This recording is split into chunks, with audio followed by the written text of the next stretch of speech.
Visit with us now in the Legislative Assembly Room of our capital in Helena. My name is John J. Jewell. I am standing in the center aisle of the chamber of the House of Representatives in the state capitol at Helena. I am standing in front of the great masterpiece of Charlie Russell's entitled Lewis and Clark Meeting the Flatheads on the 5th day of September 1805. I was a member of the legislature in 1913 from Fergus County and sat right over there in the third seat in the back row. And during the month of January, I heard Charlie Russell come before the legislature and describe this picture to us. He told us about the meeting of the Indians with Lewis and Clark, and I remember particularly he mentioned the fact that there should be lights on the picture. And he waved his hand around to show where they should be, and the picture is not properly lit yet. This shows an incident that took place on the 5th of September, 1805, when Lewis and Clark came over the Bitterroot Mountains to the headwaters of the Bitterroot River and met what they called the Oshkohoots Indians.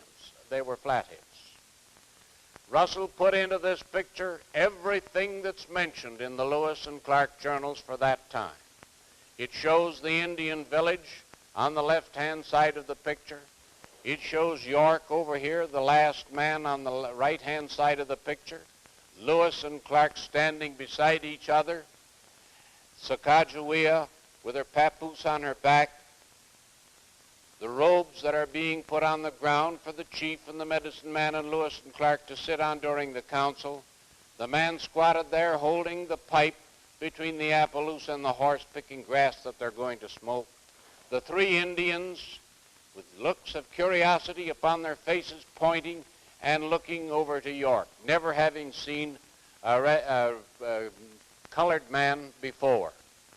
No Indian that Lewis and Clark ever came in contact saw an Indian. On the albino horse ridden by the chief, you will see on his right shoulder a coup mark. That means that that horse has treated that chief very well in battle. Then you look for one moment at the background. If you went up there during the month of September of any year, that's just exactly what you would see shortly after sunrise. On the right-hand side of the picture, the sun has risen and burnt all the fog away. On the left-hand side, the sun has not yet arisen over the mountains to the east, but it shows the mountains in the back with the sun and the snow on them, and the mountains down below in a shadow, and the fog still there. This is the best picture that Charlie ever wrote. Why don't you, when you come to Helena, be sure and come in to the museum, Russell Museum, and then over here. And there's a guide here at all times to show you this wonderful picture of Charlie Russell's, the most wonderful that he ever painted in his lifetime. This broadcast was prepared by the Greater Montana Foundation.